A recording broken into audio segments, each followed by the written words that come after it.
다 함께 일어나셔서 오늘 말씀 봉독하시겠습니다. 오늘 말씀은 사도행전 1장 1절입니다.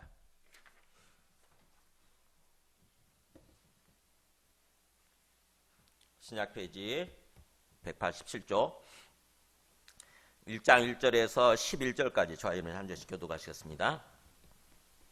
데오빌로여, 내가 먼저 쓴 글에는 무릇 예수께서 행하시며 가르치시기를 시작하심부터 그가 택하신 사도들에게 성령으로 명하시고 승천하신 날까지의 일을 기록하였노라. 그가 고난받으신 후에 또한 그들에게 확실한 많은 증거로 친히 살아계심을 나타내사 40일 동안 그들에게 보이시며 하나님 나라의 일을 말씀하시니라. 사도와 함께 모이사 그들에게 분부하여 이르시되 예루살렘을 떠나지 말고 내게서 들은 바 아버지께서 약속하신 것을 기다리라. 요한은 물로 세례를 베풀었으나 너희는 몇 날이 못되어서 성령으로 세례를 받으리라 하셨느니라. 그들이 모였을 때에 예수께 여쭈어 이르되 주께서 이스라엘 나라를 회복하심이 이때니까 하니 이르시되 때와 시기는 아버지께서 자기의 권한에 두셨으니 너희가 알 바 아니요 오직 성령이 너희에게 임하시면 너희가 권능을 받고 예루살렘과 온 유대와 사마리아와 땅끝까지 이르러 내 증인이 되리라 하시니라. 이 말씀을 마치시고 그들이 보는데 올려져 가시니 구름이 그를 가리어 보이지 않게 하더라. 올라가실 때 제자들이 자세히 하늘을 쳐다보고 있는데 흰옷 입은 두 사람이 그들 곁에 서서 같이 읽습니다. 이르되 갈릴리 사람들아, 어찌하여 서서 하늘을 쳐다보느냐? 너희 가운데서 하늘로 올려지신 이 예수는 하늘로 가심을 본 그대로 오시리라 하였느니라. 아멘. 앉으시겠습니다. 네, 오늘 여러분 성경 통독 계속 하고 계시죠? 절대로 포기하지 마시고 최소 한 번이라도 올해 꼭 통독에 성공하시기 바랍니다. 해보면 압니다. 중간에 마쳤을 때와 중간에 그만두었을 때와 끝까지 읽었을 때 완전히 달라져요. 완전히 차원이 다릅니다. 모든 일은 그런 것 같아요. 제가 볼 때, 제 경험을 통해서 볼 때 모든 것은 그냥 90%, 99% 단계에서 멈추었을 때와 그 1%를 채워서 100%를 맞췄을 때가 완전히 달라지는 것 같아요. 질적으로 완전히 달라집니다. 차원이 달라져요. 차원이. 공부도 마찬가지고 일도 마찬가지고 꼭 해보시기 바랍니다. 절대로 중간에 90% 단계에서 또는 99% 단계에서 포기하지 마시고 멈추지 마시고 끝까지 해보시기 바랍니다. 오늘 말씀은 부활 이후에 지난주에 우리가 부활에 대해서 부활절을 맞이해 가지고 부활에 대해서 말씀을 들으면서 예배를 드렸잖아요. 그걸로 마치려고 하다가 주님이 부활하셨다고 한다면 그러면 뭐 어쨌다는 거냐 이걸 알아야 되겠더라고요. 주님이 부활하셨다고 한다면 부활 이후에 어떤 일이 일어났고 그래서 우리가 어떤 삶을 살라고 하는 거냐 하는 거예요. 그걸 제대로 알아야 이 땅에서 우리가 예수님을 믿고 신앙생활 할 때에 제대로 하겠더라고요. 많은 사람들이 예수님을 믿고 삶을 산다고 그럴 때 그게 신앙생활 아닙니까? 그죠? 신앙생활은 예수님을 믿고 예수님을 믿는 믿음 안에서의 삶, 그게 신앙생활이거든요. 근데 그 신앙생활 할 때 보면은 엉터리예요. 왜 그러느냐? 잘 모르는 거죠. 주님께서 부활하시고 거기까지만 땡 하고 끝난 거예요. 부활하셨다더라. 뭐 그런 거는 끝난 거예요. 근데 부활 이후에 주님께서 우리한테 어떤 말씀을 주시고 부활하신 주님께서 어떤 말씀을 주시고 어떤 일이 일어났는지 그걸 알아야 주님 소망대로 주님 바라시는 대로 우리가 이 땅에서 삶을 살 수 있다고 하는 것입니다. 제대로 알아야 되는 거죠. 그래서 오늘 말씀을 나누기 전에 먼저 한번 그 동영상 한번 제가 또 준비한 거 보여주시기 바랍니다.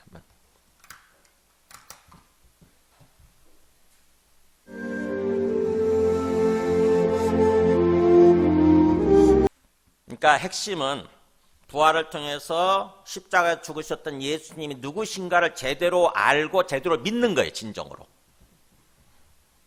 예수님을 주님으로 믿는 거죠. 주님으로. 우리의 심령 속에서 우리의 삶 속에서 주인으로 믿는 거. 주인으로 믿는 거는 순종하는 거잖아요. 그죠? 그분의 말씀에 순종하는 것입니다. 내가 주인 되지 않는 거죠. 내 육신, 내 어떤 그런 인간적인 어떤 그런 생각, 인간적인 마음, 인간적인 욕심, 내 고집, 이게 주인 되지 않는 거예요. 온전히 예수님을 하나님으로 주님으로 믿을 때에 비로소 구원이 일어난다고 하는 것입니다. 그 구원은 우리 속에서 하나님이 통치하시기 시작하고, 그래서 우리의 삶이 치유되고 회복되며 온전히 하나님께서 인도해 가시는 그런 삶으로 바뀌는 거죠. 우리 속에 하나님의 형상이 회복되어지고, 그러면서 장차 진짜 천국으로 들어가게 되는 거죠.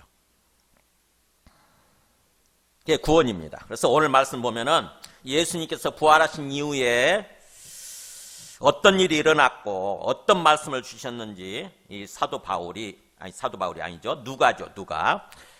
누가복음을 썼던 누가가 누가복음의 후속작이죠. 누가복음 제2의 누가복음 사도행전을 이렇게 썼습니다. 그래서 그 누가복음 다시 한번 요약을 합니다. 1절에 보면은 데오빌레 내가 먼저 쓴 글에는 무릇 예수께서 행하시며 가르치기를 시작하신부터 시작해가지고 먼저 쓴 글이 누가복음이에요. 누가복음에는 뭘 기록했느냐? 예수께서 행하시며 공적으로 행동하시기 시작했다고 하는 거죠. 공생애. 공적으로 30살이 돼가지고 공생애를 시작하셨잖아요.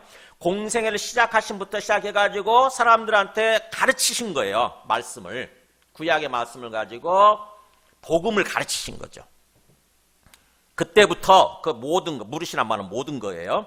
그 예수께서 행하시며 가르치시기를 시작하신 모든 것부터 시작해가지고 그가 택하신 사도들에게 12명의 사도들에게 성령으로 명하시고 승천하신 날까지 일을 기록하였느니라. 그러니까 누가복음 보면은 작게 마지막에 그 부분이 나오잖아요. 승천하신 분이 아주 작게 나오죠. 근데 그거를 오늘은 부각시켜가지고 좀 자세하게 기록을 합니다. 예수님께서 어떻게 승천하셨는지, 어떤 모습으로 승천하셨는지. 그렇게 요약을 하고 나서 그 다음에 이제 다시 한번 예수님, 부활하신 예수님께서 뭘 강조하셨는지를 얘기를 합니다. 세 가지로 요약을 해요. 첫 번째가 3절입니다. 그가 고난받으신 후에 또한 그들에게 확실한 많은 증거로 친히 살아계심을 나타내사 40일 동안 그들에게 보이시며 하나님 나라의 일을 말씀하시니라. 자, 여기서 핵심은 뭐냐면은 예수님께서 살아계신다고 하는 것을 나타내셨다고 하는 거죠. 예수님, 부활하신 예수님이 이 땅에 얼마 동안 계셨냐면은 40일 동안 계셨다고 합니다. 40일 동안. 40일, 왜 40일 계셨을까 있고? 네, 성경에는 40일 동안 뭐 한 것들이 많이 기록이 돼 있어요. 모세도 하나님 산에 올라가서 40일 동안 금식하면서 기도하죠. 예수님도 공생애를 시작하실 때 또 40일 동안 금식하면서 기도하시잖아요. 왜 하필이면 40일이냐? 정탐꾼도 또 하나님 약속하신 가나안 땅에 들어가서 40일 동안 또 정탐하죠. 4 곱하기 10이에요. 4가 동서남북 이렇게 온 땅을 생각하면 됩니다. 온 땅. 땅의 숫자라고 그래요. 4라고 하는 것은 땅의 숫자. 그리고 10이라고 하는 것은 충만한 수, 완전수를 얘기해요. 그러니까 이 땅에서 충만한 수, 이 땅에서 완전한 숫자가 40이래요. 예수님은 부활하신 이후에 그 충만한 이 땅에서 있는 완전한 시간 동안, 충만한 시간 동안 계시면서 자기가 살아있다고 하는 사실을 제자들한테 확실하게 보여주셨다고 하는 것입니다. 확실한 많은 증거로 친히 살아계심을 나타내셨다. 40일 동안 이랬잖아요. 40일 동안. 그러니까 뭐예요? 예수님께서 강조하고자 하시는 게 뭡니까? 예수님은 부활하셔서 다시 죽지 아니하시고 살아계신다고 하는 거예요. 살아계신다고 하는 거. 그래서 우리가 죽은 예수님을 믿는 것이 아니라 부활하셔서 살아계시는 예수님을 믿는 거예요. 지금도 살아계세요. 지금도. 우리 눈에 안 보일 뿐이지 지금도 항상 살아계시는 것입니다. 그 살아계시는 주님을 믿는 거. 그러면서 그분이 그 40일 동안 주로 뭘 얘기하셨느냐? 하나님 나라의 일을 말씀하셨다고 하는 거죠. 하나님 나라의 일들을, 하나님 나라에 관한 것들을 말씀하셨다고 하는 것입니다. 하나님 나라. 그러니까 예수님이 뭐예요? 예수님이 말씀하고자 했던 핵심 주제가 바로 하나님 나라예요. 한자말로 바꾸면 천국이죠. 천국, 하나님 나라. 근데 우리는 천국 생각하면 자꾸 뭐만 생각하냐면 죽은 후에 들어가는 어떤 그곳, 이것만 생각하는 게 자꾸 죽은 후에 들어가는 어떤 장소, 특정 장소. 근데 예수님께서 말씀하신 이 하나님 나라는 그것이 아니라, 물론 그것도 들어가긴 하지만 주로 그곳을 의미하는 것이 아니라 뭐예요? 하나님 나라는 하나님의 통치입니다. 하나님의 통치예요. 다시 말하면 하나님의 주권 회복이에요. 하나님의 주권 회복. 그러니까 하나님께서 우리의 심령 속에 임하면 우리 심령에 하나님의 나라가 임한 거예요. 하나님께서 우리 몸에 임하셔서 통치하시기 시작하면 우리 몸에 하나님 나라가 임하게 돼요. 하나님께서 우리 가정에, 우리 삶에 임하셔서 통치하시기 시작하면은 우리 가정이 하나님 나라로 바뀌고 우리의 삶이 하나님 나라로 바뀌는 거예요. 그렇게 하나님의 나라가 우리의 심령, 우리 자신부터 시작해가지고 온 땅으로 확산되기를 원하신 거예요. 하나님께서. 장차 그렇게 되게 돼 있는 거죠. 우리의 심령에 하나님이 임하셔서 우리 심령을 통치하시면서, 그래서 우리 심령이 하나님 나라가 뭔가 이루어지면서 우리를 통해서 우리 가정에 하나님 나라가 임하고 우리 직장에 하나님 나라가 임하고 장차 온 세상에 하나님 나라가 임하기를 원하신다고 하는 것입니다. 하나님께서는 그것을 위해서 자기 아들을 보내주시고 예수님이 이 땅에 오셨다고 하는 것입니다. 그러니까 예수님이 육체를 입고 육신을 입고 이 땅에 임하신 것, 성육신 하신 것도 하나님의 나라를 위해서고, 그 다음에 예수님이 죽으시고 부활하신 것도 하나님의 나라를 위해서예요. 그래서 우리가 이 말씀을 통해서 우리가 예수님을 믿고 삶을 산다고 한다면 우리 삶의 초점이 항상 하나님 나라에 맞춰져야 돼요. 내가 하나님 나라의 삶을 살고 있는가라고 질문하면서 항상 우리 삶을 돌아봐야 되는 거죠. 내가 온전히 하나님의 통치를 받고 있는가?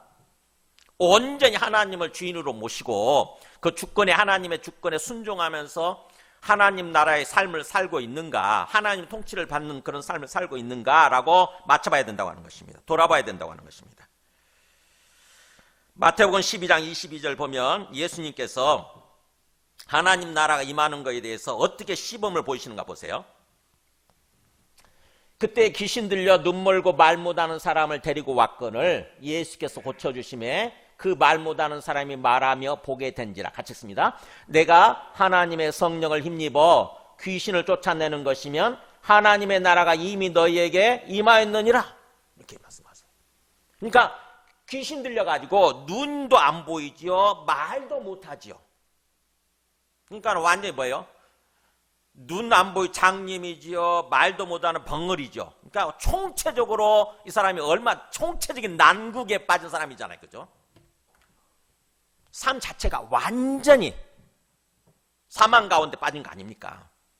근데 그 사람을 데리고 오니까 예수님이 고쳐주시는 거예요. 그랬더니 그 사람이 보게 되고 말하게 되는 것입니다.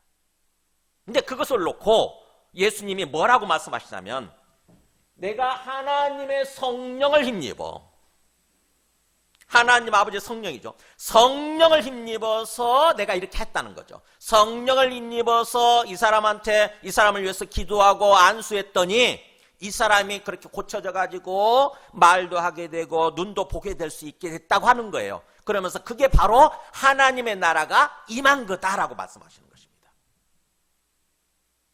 그러니까 그 사람 뭐예요? 그 사람 어떻게 보면 몸에 하나님의 통치가 임함으로써, 하나님께서 통치하심으로써 모든 악한 영들, 악한 귀신, 마귀에게 쫓겨나고 정상적으로 회복이 된 거죠. 그 사람의 몸의 기능이 정상적으로 회복된 것입니다. 하나님이 창조하셨을 때처럼 완전히 발도 보게 되어지고, 발도 마음껏 말하게 되고, 정상적인 모습으로 건강히 회복된 것, 그게 하나님의 나라가 임했다는 것입니다. 그래서 우리가 하나님의 나라가, 하나님의 주권이, 하나님의 통치가 우리 심령 속에, 우리 몸 속에, 우리 삶 속에 임하게 되면 이렇게 건강하게 회복이 되는 거예요. 그 하나님의 나라를 위해서, 어쩌면 하나님의 통치 회복이고 하나님의 주권 회복이죠. 그것을 위해서 예수님이 이 땅에 오셨다고 하는 것입니다. 그렇다고 한다면, 우리가 그 예수님을 믿는다고 한다면 우리가 그 하나님 나라의 삶을 살아야 되는 거죠. 살려고 해야 되는 것입니다. 머리로만 알고 그치는 것이 아니라 주님께 기도해야 되죠. 하나님, 제게 임하여 주시옵소서. 하나님, 임하셔서 제게 주인이 되셔서 저를 통치해 주세요. 저의 심령에 하나님의 나라가 임하게 해주세요. 저의 몸에 하나님의 나라가 임하게 해주세요. 저의 삶 속에, 저의 가정 속에 하나님의 나라가 임하게 해주세요. 저의 직장에, 온 이 지역, 온 전체, 온 세상에 하나님의 나라가 임하게 해주세요. 그렇게 목표로 기도하면서 살아야 되는 거죠. 로마서 14장 17절 보면 하나님의 나라에서 또 이렇게 정의를 하죠. 사도 바울이, 하나님의 나라는 먹는 것과 마시는 것이 아니요, 뭐라고 되어 있습니까? 오직 성령 안에 있는 의와 평강과 희락이다, 이렇게. 하나님의 나라는 성령 안에서, 그런 뜻이에요. 그러니까 성령 임함으로써 성령에 의해서 하나님이 통치하시는 거죠. 성령을 통해서 하나님이 통치하시는 거예요. 그렇게 되면은 의로운 삶, 우리 영혼이 의로운 삶이에요. 이 신칭이란 말 들어보셨죠? 믿었더니 하나님 의롭다고 해주신다. 의로운 삶, 정상적인 삶이에요. 그게 정상적인 삶. 의로운 삶, 그 다음 뭐예요? 평강, 마음속에 평안을 누리는 삶. 그러면서 샬롬이죠. 샬롬, 평강이. 형통한 삶이에요. 우리 삶이.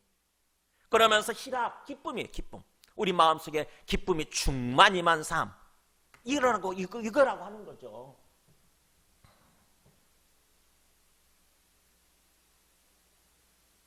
그래서 우리가 예수님께서 이 하나님의 나라를 위해서 이 땅에 오셨고, 하나님의 나라가 이 땅에 완전히 회복되기를 원하시는 거구나. 그렇다고 한다면 우리의 심령에서부터 하나님의 나라가 완전히 회복되어야 되는 거죠. 그래서 이 사도행전은 하나님의 나라에 초점 맞춰서 말씀을 전하고 있습니다. 기록하고 있습니다. 이 누가가. 이렇게 하나님의 나라로 시작을 해서 3절에서 나중에 그 사도행전 제일 마지막 구절이 뭘로 끝나냐면 이렇게 끝나요. 사도행전 28장 제일 마지막 구절 31절 한번 보여주세요.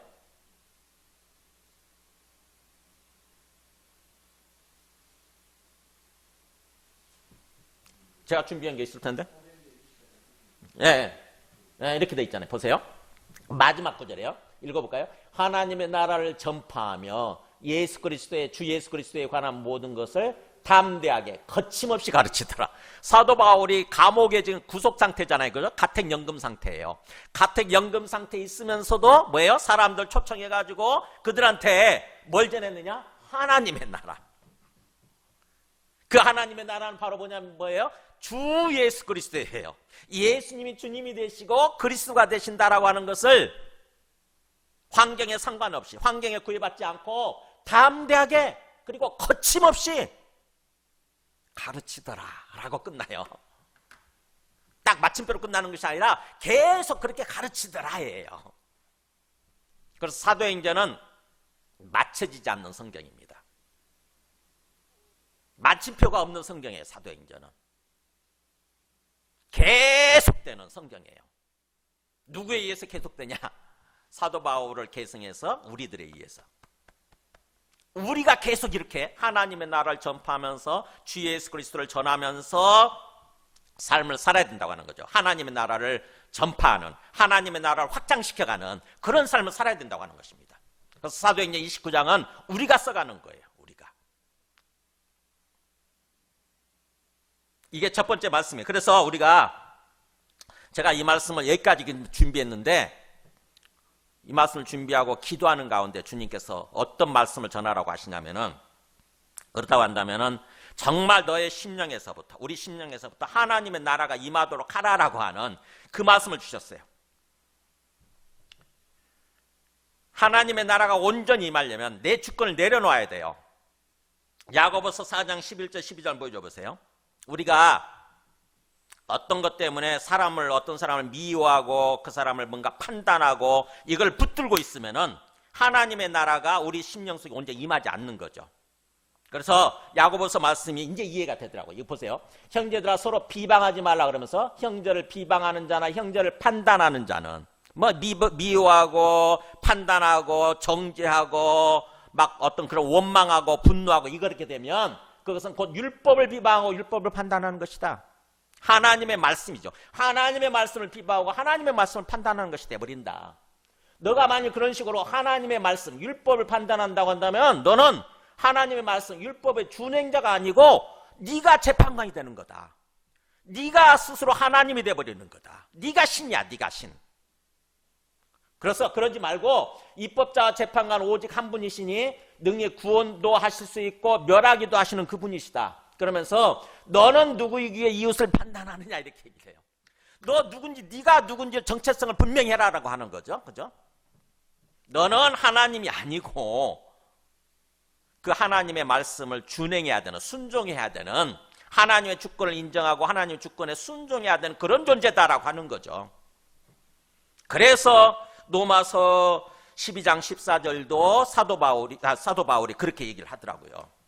사람들과의 관계, 이웃의 관계에 대해서 이렇게 얘기해요. 14절. 너희를 박해하는 자를 축복하라. 축복하고 저주하지 마라. 나를 박해하는데도 불구하고 그 사람에 대해서 저주하지 말고 판단하지 말고 축복해 주래. 오히려. 와, 이게 참 쉽지 않잖아요. 그죠? 우리가 어떤 사람에 대해서 싫어하고 미워하고 판단한다고 한다면 왜요? 그럴 만하잖아요. 그럴 근거들이 있거든요. 그렇기 때문에 그들을 싫어하고 미워하고 판단했는데 그러지 말래요. 그냥 내려놓으래요. 그건 하나님의 영역이니까 하나님 영역까지 침범하지 말고 네가 하나님 자리에 앉지 말고 그냥 하나님께 그건 맡기고 네가 해야 되는 일은 뭐예요? 축복해 주래. 축복해 주래. 예수님도 그렇게 말씀하셨더라고요. 마태복음 5장 44절 읽어볼까요? 나는 너희에게 이르노니 너희 원수를 사랑하며 너희를 박해하는 자를 위하여 기도하라. 원수도 사랑하고 너희를 박해하는 위해서도 기도하라. 아까 사도 바울이 얘기하면 축복하면서 기도하라는 거죠. 축복해 줘라. 아, 그렇구나. 먼저 내 마음속에 하나님의 나라가 온전히 임하려면은 내가 붙들고 있는 걸 내려놔야 되는 거구나. 내가 막 고집 피우고 집착하고 이 인간은 안 돼. 이 인간은 하나님 심판해 주세요. 막 그러면서 했던 그것을 내려놓고 오히려 사람을 위해서 축복해 줘야 되는 거구나. 아, 이 말씀을 주시는 거예요.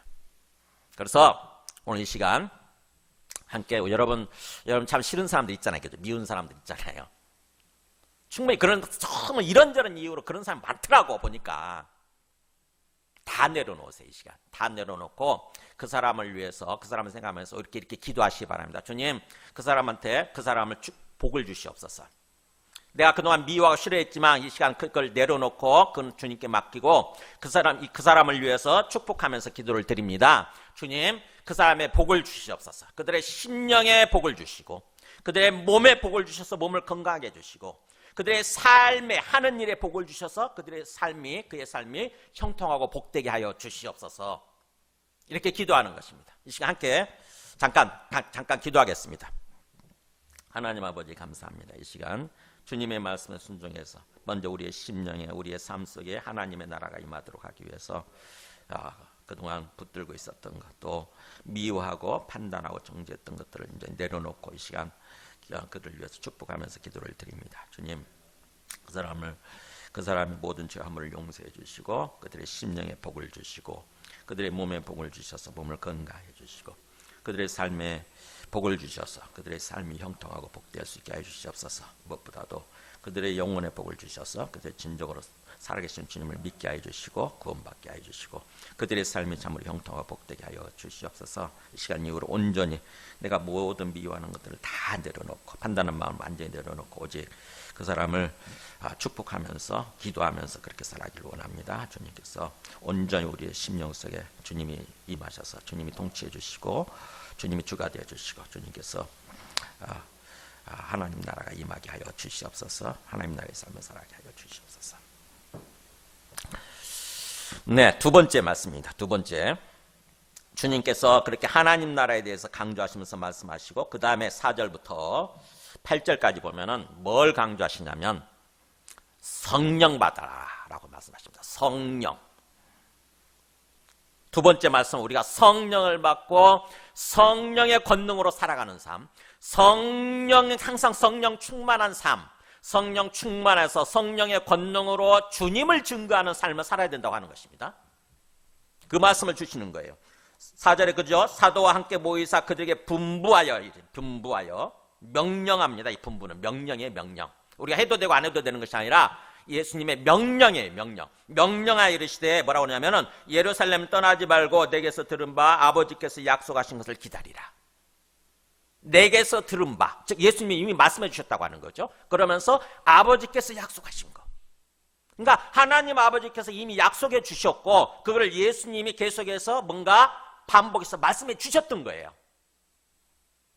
제자들이 그것을 기억하고 있을지 기억을 못하고 있을지 모르지만 어쨌든 말씀해 주신 거죠. 그러면서 그게 뭐냐? 5절에 나오죠. 요한은 물로 세례를 베풀었지만 너희는 몇 날이 못되어서 성령으로 세례를 받으리라. 그러니까 뭐예요? 물 세례로 끝나면 안 되는 거죠. 회개로 끝나면 안 되는 거예요. 회개 정도로.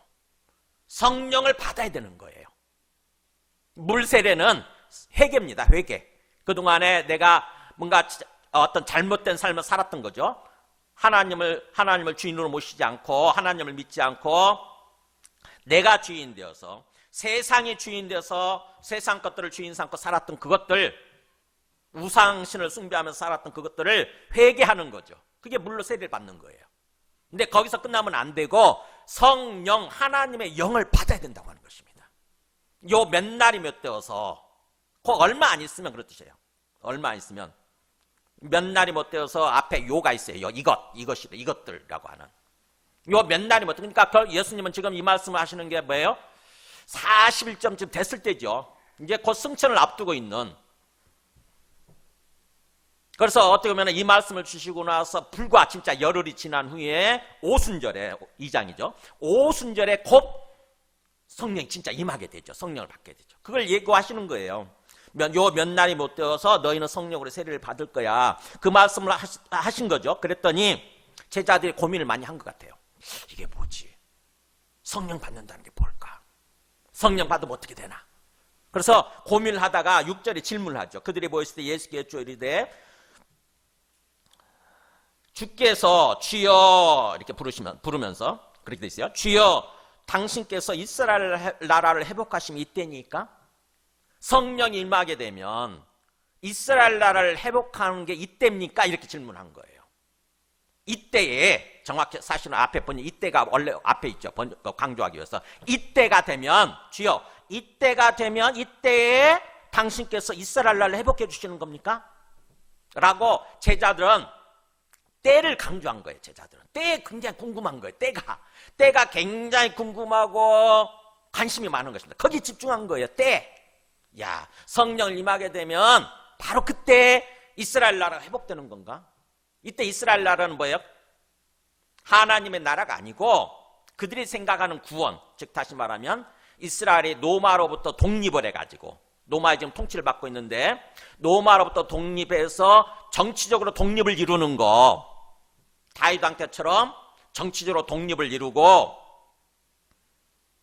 모든 나라들이, 주변 모든 나라들이 공물을 갖다 바치면서 복종하게 되는 거. 그 사람들은 그걸 간절히 원한 것입니다. 항상 예수님께 오셨을 때도 예수님 계실 때도 그랬잖아요.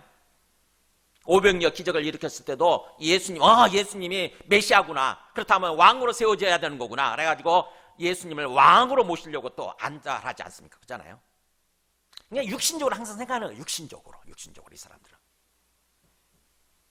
그랬더니 예수님이 이렇게 얘기하죠. 때와 시기는 아버지께서 자기 권한에 두셨으니 너희가 알 바 아니다라고 말씀하세요. 때와 시기, 때나 정확히 하면 때나 시기예요. 때는 크로노스라는 거 들어보셨어요? 크로노스. 시간들, 크로노스. 흘러가는 시간, 기한이라고 할 수 있죠. 우리가 기한. 흘러가는 시간들, 그 다음에 시기는 시점이에요. 시점, 카이로스예요. 그러니까 그 헬라 사람들은 시간이라고 하는 것을 항상 두 단어로 표현했거든요. 흘러가는 시간, 크로노스와 그 다음에 어떤 시점, 딱 하나님의 하나님이 역사하시는 어떤 시점, 카이로스. 이렇게 얘기했는데 그걸 두 가지를 다 얘기하는 것입니다. 크로노스든 카이로스든, 때든 시기든, 기한이든 시점이든, 그거는 아버지 권한에 있어. 하나님 아버지의 권한에 있으니까 너희가 알 바 아니라는 거죠. 너희가 관심 기울이고 너희가 뭔가 그 집중하고 집착하고 그럴 게 아니라는 거죠. 오직 우리가 해야 될 것은 뭐냐? 8절에 나오죠. 오직 성령이 너희에게 임하시면, 너희가 성령을 받는 게 중요하고, 성령이 너희에게 임하시면 너희가 권능을 받게 되고, 권세 있는 능력이에요. 하나님의 능력이에요. 하나님의 능력이 너희 안에 있게 되고, 그래서 너희는 그 다음부터 예루살렘부터 시작해서 예루살렘, 그 다음에 온 유대지방, 그 다음에 사마리아와 그 다음에 땅끝까지 이르러 내 증인이 되리라. 그러니까 뭐예요? 예수님께서 강조하고자 하시는 게, 때와 시기의 조바심을 가지고 자꾸 안달복달하고 그런 것들을 내려놓고 뭐예요? 육신적인 생각하지 말고 너희가 관심을 기울이고 초점을 맞추고 해야 되는 것은 뭐냐? 성령 받는 거라는 거죠. 성령 받는 거, 성령 충만하게 되는 거. 성령을 한 번 받는데 끝나지 않고 성령을 항상 우리는 성령 충만하려고 해야 돼요. 성령 충만해서 그러면 하나님의 권능이 우리 안에 생기게 되는 거죠. 그러면서 뭐예요? 궁극적으로 주님을 증거하는 삶을 사는 거예요. 성령 충만한 가운데 주님을 증거하는 삶을 사는 거. 이 주님을 증거한다고 하는 게 가서 전도하는 것만 가르치는 것이 아니라 우리의 삶을 통해서 주님을 증거하는 삶이에요. 우리의 인격을 통해서, 우리의 삶의 모습을 통해서 예수님을 증거하는 삶을 사는 거, 예수님이 주가 되시고 하나님이 주가 되시는 그런 삶을 사는 거, 즉 하나님 나라의 삶을 사는 거죠. 그런 삶을 살아야 된다고 하는 것입니다. 그래서 구약에서도 메시아가 오시게 되면 궁극적으로 뭘 주시는지 초점이 맞춰져 있냐면 성령에 초점이 맞춰져 있어요. 요엘서에 보면은 구약 요엘서 2장 28절에 보면 하나님 아버지께서 이렇게 얘기하세요. 그 위에 내가 내 영을 만민에게 부어줄 거다. 그러니까 메시아가 올 때죠. 메시아가 올 때 되면 메시아를 통해서 내가 내 영, 하나님의 영이죠. 하나님의 영을 모든 사람에게 부어주겠다. 그러니까 신약 시대 우리가 구원 특별히 복받은 이유가 뭐냐면은 뭐예요? 하나님의 영을 우리 모두가 받는다고 하는 것입니다. 구약 시대 때는 특정한 사람만 받았어요. 특정한 사람만. 성령을. 뭐 제사장, 선지자, 왕 이런 특정한 사람들만 특정한 일을 해야 되는 특정한 사람들만 그 혜택이 주어진 거죠. 성령을 받을 수 있었어요. 근데 이제 예수님을 통해서 뭐예요? 우리 모두가 예수님 믿는 모든 사람에게 하나님께서 하나님의 영을 부어주시는 거예요. 하나님의 영이 우리 안에 임하는 거죠. 하나님이 우리한테 임하는 거예요. 말도 안 되는 진짜 천지개벽할 일이 일어나는 거죠. 하나님의 영, 하나님이 우리 안에 임하셔가지고 일평생 동안 떠나지 않냐고 항상 함께 계셔 주신다. 항상 함께 동행해 주신다. 항상 우리 삶을 인도해 주신다. 상상할 수 없는 일인 거죠. 구약의 사람들은. 이제 그런 일이 일어난다고 하는 것입니다.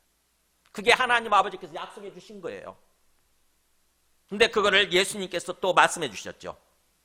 그걸 가지고 설명해 주시면서 요한복음 14장 16절 보면 예수님이 이제 죽으시기 전에 예고해 주시는 거예요. 내가 아버지께 구하겠으니 내가 죽고 부활하고 승천하게 되면 하늘로 다시 복귀하게 되면 하나님 아버지께 구해가지고 그가 또 다른 보혜사를 너희에게 주셔서 영원토록 너희와 함께 있게 하리니 그는 진리의 영이시다. 이렇게 말씀하신 거죠. 그러니까 내가 하늘로 올라가게 되면은 또 다른 보혜사, 나와 같은 역할을 하는 보혜사, 은하도 보혜사예요. 은하도 보혜사. 보혜사가 뭐냐? 보호해 주시고 은혜를 베풀어 주시고 가르쳐 주시는 분, 말씀을 가르쳐 주시는 분, 스승사. 원래 이 말씀은 의역한 것입니다. 원래는 파라클레이토스였어요. 파라클레이토스, 곁에 부름받은 존재. 항상 내 곁에 부름받아가지고 항상 내 곁에 계시는 분. 근데 그분이 하는 역할이 바로 보혜사 역할을 하시는 거죠. 나를 지켜주시고 보호해 주시고 붙들어 주시고 은혜를 베풀어 주시고 말씀을 가르쳐 주시고 내 갈 길을 인도해 주시는 거죠. 그런 또 다른 보혜사를 보내주셔서 영원토록 너희와 함께 있게 될 거다. 그분은 바로 진리의 영이시다. 진리를 가르쳐 주시는, 진리가 참된 삶이에요. 하나님이 원래 원하시는 참된 삶, 이게 진리입니다. 참된 삶으로 인도하는, 진리를 가르쳐 주시는 그런 영이시다. 즉 성령이시라고 하는 거죠. 이게 예수님께서 말씀하신 거예요. 그 성령을 받아야 된다고 하는 거죠. 그러니까 우리가 예수님을 믿는다고 한다면은 예수님을 믿는다고 그러면서도 그냥 습관적으로 종교 활동만 하는 것이 아니라 성령을 받으려고 해야 되고 성령에 충만하려고 해야 되고, 그래서 항상 성령에 입각해서 성령의 인도를 받는 삶을 살아가려고 해야 돼요. 성령으로 살아야 되는 거죠. 성령으로. 성령에게 그냥 보이는 것도 아니고 손에 쥘 수 있는 것도 아니라서 참 어렵습니다. 그냥 이건 경험을 통해서 아는 거거든요. 경험을 통해서. 근데 우리는 기도해야 되는 거죠. 주님, 성령을 저한테 보내주세요. 성령을 부어주세요. 성령을 충만하게 부어주세요. 기도하고, 우리가 할 수 있는 것은 기도하고 간구하는 수밖에 없어요. 성령을 사모하면서 성령 충만하게 해달라고 기도하고 간구하는 거예요. 간절히 갈망하는 거예요. 그래서 너희는 술에 취하지 말고 성령 충만하라 이런 말씀을 하죠. 사도 바울이 항상 성령 충만함을 유지해라 이런 뜻이에요. 많은 사람들이 예수님을 믿는다고 그러면서도 세상 사람들과 똑같이 살아요. 즉 다시 말하면 성령을 따르지 않고 육신으로 살아가는 거죠. 육신. 지금 이 사람들처럼 이 부활하신 예수님을 만났음에도 불구하고 제자들이 뭐예요? 자꾸 때와 시기에 집중하잖아요. 때. 내가 기도했는데 이거 응답해 주실까 안 해주실까? 언제 응답해 주시지? 언제? 이게 육신적인 모습이거든요. 그러니까 그 육신으로 살지 말고 오직 성령에 초점 맞추고 성령 충만함을 사모하면서 성령 충만해서 주님을 증거하는 삶을 살아라는 거죠.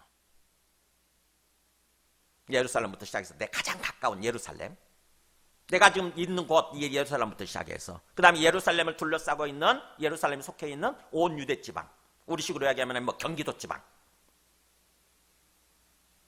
그 다음에 또 사마리아, 우리의 적대적인 어떤 존재, 적대적인 세력, 적대적인 국가, 뭐 북한이나 이슬람이나 일본이나 이런 어떤 그곳, 그러면서 궁극적으로 땅끝까지, 온 세상 땅끝까지 나아가서 주님을 증거하는 삶을 살려고 하는 거. 구체적으로 입을 열어서 복음도 전하지만 우리의 인격을 통해서, 우리의 삶을 통해서 주님을 증거하려고 하는 것입니다. 그런 삶을 살려고 하는 거죠. 그래서 두 번째는 우리가 성령 충만함을 받고 성령의 권능으로 주님을 증거하는 삶을 살아야 된다고 하는 거. 그것이 주님께서, 부활하신 주님께서 두 번째 말씀해 주신 메시지예요. 그 다음에 마지막 세 번째는 9절에 보면은 이 말씀을 이제 마치시고 어떤 일이 일어나느냐? 그들이 보는데 올려져 가십니다. 제자들이 다 보고 있는 가운데서 올려져가 수동태예요. 보세요. 올려져. 그러니까 하나님 아버지께서 끌어올리시는 거예요. 위에서. 이제 됐다. 올라올 때가 됐다. 그래가지고 하나님 아버지께서 예수님을 끌어서 다 하늘로 올리시는 것입니다. 그럴 때 구름이 그를 가리어 보이지 않게더라. 구름이 쫙 뭔가 손으로 이렇게 감싸듯이 구름이 쫙 받들어서 구름이 감싸가지고 예수님을 점점 보이지 않는 거죠. 얼마나 신기했겠어요?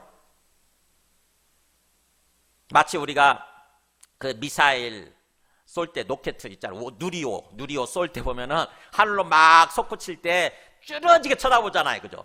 점점 안 보일 때까지 쭉 쳐다보고 있지 않습니까? 흔적 있죠? 그죠? 흔적. 똑같은 거죠, 지금. 예수님이 그렇게 공중에 붕붕 떠오르시더니 쫙 올라가시니까 얼마나 신기했겠어요. 이 촌뜨기들, 갈릴리 촌뜨기들. 그래가지고 10절에 올라가실 때 제자들이 자세히 하늘을 막 쳐다보고 있는 것입니다. 자세히. 물끄러미. 우리가 마치 온누리호 보듯이 물끄러미 쳐다보고 있는 거예요. 그랬더니 보라. 흰옷 입은 두 사람이 언제부터 서 있었는지 모르지만 흰옷 입은 두 사람이 그들 곁에 서 계시는 거예요. 과거 완료 시대예요. 그러니까 언제부터 옛날부터 서 있었다고 하는 거죠. 안 보였을 뿐이지. 서 계셨다가 말씀하시는 거예요. 뭐라고 하냐면 천사들이죠. 천사들이 아주 빛나 흰옷 입이라는 게 빛이 나는 거죠. 바짝바짝 그냥 찬란하게 빛나는 그런 모습으로 이 갈릴리 사람들아 그러잖아요. 이게 약간 이렇게 조금 그렇게 낮게 부르는 거예요. 이게 이 촌뜨기들아, 이 갈릴리 촌뜨기들아, 어찌하여 서서 하늘을 그렇게 쳐다보느냐. 그러니까 너희가 해야 되는 일은 그렇게 뭔가 신기하게 막 그렇게 뭔가 하늘 올라가신 예수님께 집중하는 것이 아니라 너희가 생각해야 되는 것은 뭐냐? 너희 가운데 산으로 올려주신 이 예수는 하늘로 가심을 본 그대로 오시리라. 뭐예요? 다시 오실 예수님께 집중하라는 거죠. 다시 오실 예수님께. 어떤 모습으로 오시느냐? 하늘로 가심을 본 그대로 오신다고 하는 것입니다. 굉장히 중요해요. 예수님이 하늘로 올라가신 예수님이 하나님 하늘로 올라가서 하나님 우편에서 계시는 거죠. 하나님 오른편에서 온 우주, 온 세상을 통치하고 계시는 거예요. 지금. 근데 그분이 때가 되면 다시 오신다고 하는 것입니다. 예수님이 재림하신대요. 그래서 우리는 뭐예요? 재림을 항상 염두에 두고 주님의 재림을 염두에 두고 거기에 초점을 맞춘 삶을 살아야 된다고 하는 것입니다. 세 번째 메시지예요. 주님이 올라가실 때 어떤 모습이었을까? 제가 그림을 보니까 찾아보니까 이렇게 나와 있더라고. 그림이. 점점 올라가실 때 구름이 가렸다고 했잖아요. 아마 제자들이 이렇게 모여있고 저 하늘로 딱 솟구치더니 점점 이렇게 올라가시면서 점점 구름이 이렇게 감싸는 모습으로 손으로 감싸듯이 감싸는 모습으로 점점 사라지신 거죠. 안 보이시기 시작한 거죠. 헤븐, 하나님이 계시는 하나님 아버지께서 계시는 천국으로 들어가신 거죠. 근데 어떤 모습으로 오신다고요? 이 모습 그대로 오신대요. 본 그대로, 이 모습 그대로. 그러니까 구름을 타고 내려오시는 거죠. 어떻게 보면 또다시. 그래서 마태복음 24장 30절에 이렇게 나와 있어요. 마태복음 24장 30절에 네. 그때 인자의 징조가 하늘에서 보이겠고 그때 땅의 모든 족속들이 통과하며 그때가 뭐예요? 예수님 재림하실 때예요. 인자의 징조 하늘에서부터 점점 나타나는 거예요. 그럼 땅의 모든 족속들이 통곡하는 거예요. 와, 이게 진짜였네. 내가 믿었어야 되는데 왜 안 믿었지? 땅의 모든 족속들이 통곡하면서 그들이 인자가 구름을 타고 능력과 큰 영광으로 능력과 큰 영광 가운데 상상할 수 없는 어떤 그 빛의 모습인 거죠. 빛의 영광 가운데서 오는 것을 보리라 이거예요. 예수님 이 모습으로 오시는 거죠. 계시록 1장 7절도 똑같이 돼 있어요. 요한계시록에서도 앞으로 일어날 일을 얘기하고 있는 게 요한계시록이잖아요. 뭐라고 됐습니까? 볼지어다 그가 구름을 타고 오시리라. 각 사람의 눈이 그를 보겠고 그를 찌른 자들도 볼 것이고 다 그때는 모든 사람이 다 부활하니까 그죠? 모든 사람 죽었던 사람도 다 부활해가지고 보는 거죠. 그를 찌른 자들도 볼 것이요 땅에 있는 모든 족속이 그로 말미암아 애곡하리니. 아까 통곡하리니. 왜 안 믿었던 거? 믿었어야 되는데 이미 늦은 거죠. 이때는 구원받지 못해요. 이 땅에서 살아있을 때 구원받을 기회가 주어지는 거죠, 우리한테. 주님 오시기 전에 말씀을 듣고 믿어야 구원받게 되는 거죠. 근데 그 안 믿었으니까 이제부터는 뭐예요? 심판받아가지고 영원한 불못으로 들어가게 되니까 통곡하는 거죠. 애곡하리니 반드시 그러하리라 그래요. 반드시 진짜 그렇게 되리라. 그러니까 예수님의 재림은 뭐예요? 올라가신 모습 그대로 구름 타고 내려오시는 거예요. 이 이단들은요, 이 말씀을 놓친 것 같아. 신천지는요, 이만희가 재림 예수래. 예수님이 처음에 이 땅에 오실 때 인간의 모습으로 태어나셨듯이 이만희도 그렇게 태어나서 인간으로 태어나서 재림 예수의 영을 받았으니까 재림 예수래요. 통일교도 마찬가지예요. 문선명도 그렇게 주장을 하고 안상홍 하나님의 교회도 마찬가지고 JMS 정명석도 마찬가지고. 그래서 이단들의 공통적인 특징은 뭐냐? 예수님이 재림하시는 건 맞는데 인간의 모습으로 태어난다는 거예요. 인간의 모습으로 초림 때처럼. 근데 성경은 뭐라고 말씀하고 있습니까? 본 그대로 다시 오시는 거예요. 올라가실 때의 모습 그대로 다시 오시는 거예요.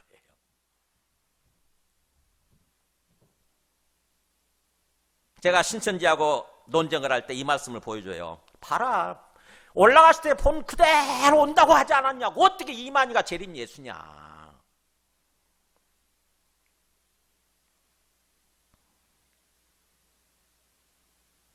그러니까 우리가 성경 말씀을 읽어도 잘 제대로 읽어야 되고 제대로 알아야 되는 거죠.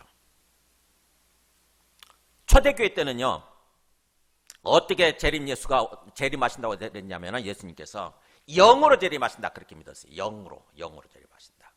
영주주의자들 특히 이단입니다. 이단 영주주의자들. 그러니까 예수님이 그런 식으로 재림하실 거다. 영으로. 보일 때 그 육체적인 모습으로 재림하시는 것이 아니라 영으로 재림하시는 거다. 우리 안에 영으로 재림하시는 거다. 이런 식으로 믿었어요. 영주의자들 그렇게 주장을 했어요. 근데 이제 시간이 흘러가지고 요즘 이단들은 인간으로 태어나는 모습으로, 육체적으로 인간으로 태어나는 모습으로 재림하신다 이렇게 또 믿는 거죠. 이게 잘못된 거죠. 그렇게. 그래서 우리는 예수님이 올라가실 때 모습 그대로 다시 재림하실 것을 믿고 그것을 소망하면서 거기에 초점 맞춤을 삶을 사는 것입니다. 예수님이 재림하시게 되면 어떤 일이 일어나요?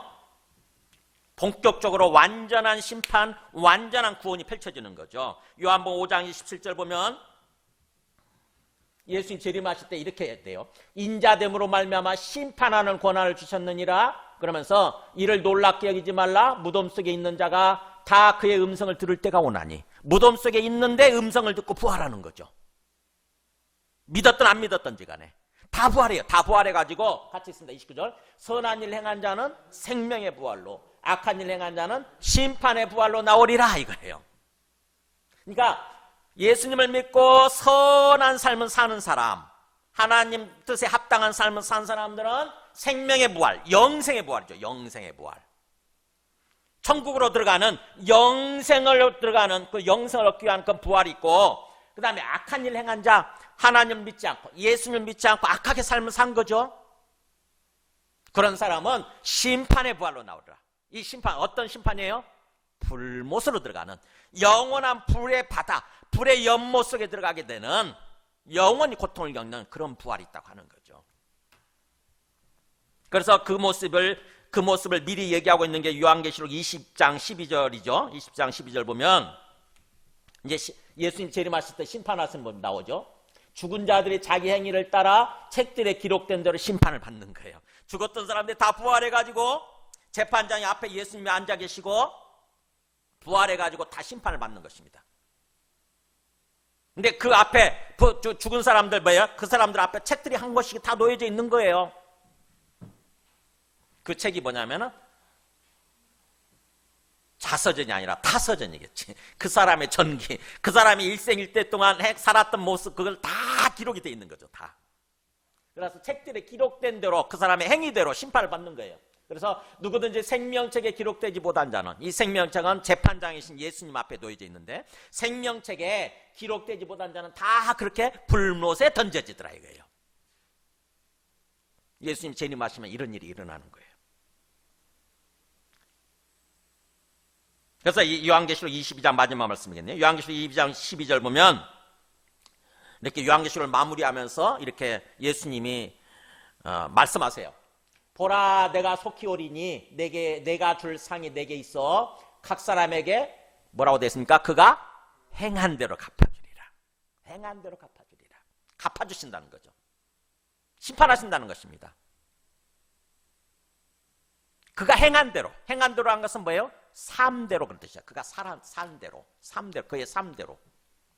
그러니까 예수님을 믿고 선한 삶을 살았으면 영원한 구원, 영생, 천국을 주시는 거고, 예수님을 믿지 않고, 그래서 생명책에 이름이 기록되지 않고 악한 삶을 살았으면 그 악한 행위대로, 그 죄악된 행위대로 영원한 심판, 불못에 던져지는 심판을 받게 되는 거예요. 그래서 예수님은 나는 알파 오메가요, 처음과 마지막이요, 시작과 아침이라 이렇게 말씀하잖아요. 처음 시작하시는 분, 그러면서 끝 마치시는 분이라는 거죠. 알파 오메가. 처음 세상을 시작하셨던 분이시, 나중에 시작했던 분이 나중에 마치기도 하신다는 것입니다. 처음과 끝이 되시는 분이세요, 예수님은. 이 말씀을 정리합니다. 그러니까 부활하신 예수님이 세 가지 말씀을 주고 가신 거죠. 첫 번째는 뭐예요? 하나님 나라에 초점 맞추는 삶을 살아야 된다, 우리가 이 땅에서. 그날까지 주님이 반드시 다시 오시는데, 주님 오시는 그날까지 이 땅에서 뭐예요? 하나님 나라를 전파하고 하나님 나라가 확장되어지도록, 우리 심령에서부터 하나님 나라가 임하고, 우리의 가정에 하나님 나라가 임하고, 우리의 직장에 하나님 나라가 임하고, 온 세상에 하나님 나라가 임하도록 하나님 나라에 초점 맞춘 삶, 하나님이 완전히 주님이 되셔서 임하셔서 통치하시는 거죠. 하나님의 주권이 회복되는 것입니다. 우리 속에, 우리 심령에, 우리 삶 속에 하나님의 주권이 회복되는 거예요. 그러면 우리 심령이 평안을 누리게 되고 기쁨을 누리게 되고, 우리의 몸에 하나님의 주권이 회복이 되면 우리의 몸이 치유되고 회복되고 건강을 회복하게 되고, 우리의 하는 일, 우리의 삶에 하나님의 나라가 임하며 하나님의 주권이 임하게 되면 우리의 삶이 형통하고 복된 삶으로 세워지게 되는 거예요. 우리의 삶을 통해서 주님을 증거하는 삶을 살아야 된다고 하는 거죠. 두 번째 메시지는 뭐예요? 성령을 받으라. 항상 성령 충만하려고 해라. 성령에 입각한 삶을 살아라고 하는 거죠. 육신으로 살지 말고 더 이상. 성령의 반대는 육신이에요. 육신. 우리 타락한 본성, 사르크스. 진짜 예수를 믿는다고 한다면 성령을 받아야 되고, 성령에 입각해서 삶을 살아야 된다고 하는 거죠. 주님을 증거하는 삶. 우리의 모든 인격, 우리의 삶을 통해서 자연스럽게 주님을 증거하는 그런 삶을 살아야 된다고 하는 거죠. 그 다음에 마지막 세 번째 메시지는 주님은 반드시 다시 오신다고 하는 것입니다. 하늘로 올라가실 때 모습 그대로 반드시 다시 오신다. 그러니까 우리는 뭐예요? 주님의 재림을 항상 염두에 두고 주님의 재림을 사모하면서 삶을 살아야 되는 거예요. 주님이 재림하시게 되면 반드시 심판과 완전한 구원이 있게 되니까 심판받지 않고 완전한 구원을 이루는, 그거를 얻고자 하는 그런 삶을 살아야 되는 거죠.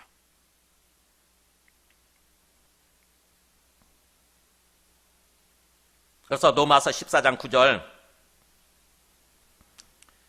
이것을 위하여 그리스도께서 죽었다가 다시 살아나셨으니 곧 죽은 자와 산 자의 주가 되시기 위한 거라는 거죠. 예수님이 왜 죽으시고 부활하셨느냐? 주님이 되시기 위해서,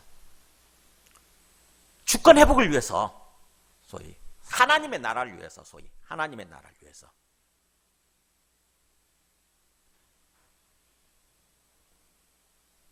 그러면서 마지막 누가복음 24장, 이같이 그리스도가 고난을 받고 제3일에 죽은 자 가운데서 살아날 것, 그러니까 주님을 증거하는 삶은 뭘 전하는 거냐면 이거예요. 그리스도가 오시게 되면, 구원자가 오시게 되면 고난을 받고 십자가 죽으시는 거죠. 그 다음에 3일에 죽은 자 가운데 다시 살아날 거. 또 그의 이름으로 죄사함을 받게 하는 회개.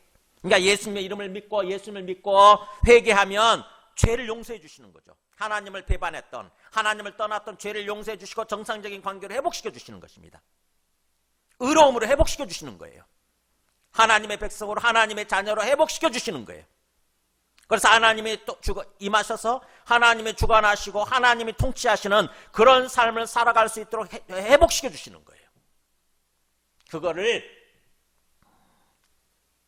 예루살렘부터 시작해서 모든 족속에 전파될 것이 기록됐다고 하는 거죠. 그러니까 하나님의 뜻, 계획은 그거예요. 예루살렘부터 시작해가지고 모든 족속, 땅 끝까지 그것이 전파되어져야 된다고 하는 것입니다. 그러니까 하나님은 온 세상을 구원하기를 원하시는 거죠. 나만 구원하려고 하시는 것이 아니라 온 세상을 구원하기를 그렇게 원하시는 거예요. 그렇다고 한다면 우리가 바로 그런 삶을 살아야 된다는 거죠. 너희는 이 모든 일의 증인이라 그러잖아요. 증인이 되라 이거예요. 증인 되라. 가서 주님을 증거하는 주님의 증인이 되라. 우리의 삶의 초점은 거기 맞춰져야 됩니다. 주님을 믿는다고 그러면서도 입으로는 주여 주여 부르면서도 계속해서 나밖에 모르고 오직 나를 위해서, 나의 이기적인 목적을 위해서 내중심적으로 삶을 사는 것이 아니라 이제 완전히 바꿔야 돼요. 삶의 방향, 삶의 목표를 바꿔야 됩니다. 주님을 위해서. 아, 그럼 내 삶은 어떡하고요? 아, 나머지는 주님이 책임져 주신다니까. 너희는 먼저 그의 나라와 그의 일을 구하라. 그래야 뭐라고 됐어요? 그래야 이 모든 것을 너희에게 더하시라 그랬잖아요. 더하시라. 더 큰 보너스다. 보너스. 은혜 가운데 얻는 그런 삶을 살아야 되는 거죠. 은혜로 얻는. 삶의 초점, 방향을 완전히 바꾸시기 바랍니다. 주님께 초점 맞추고 주님을 증거하기 위해서, 삶으로 주님을 드러내기 위해서 그런 삶을 사시기 바랍니다. 함께 우리 찬송하고 기도하겠습니다. 찬송가 191장 하겠습니다. 191장. 좀 바꿔서 191장.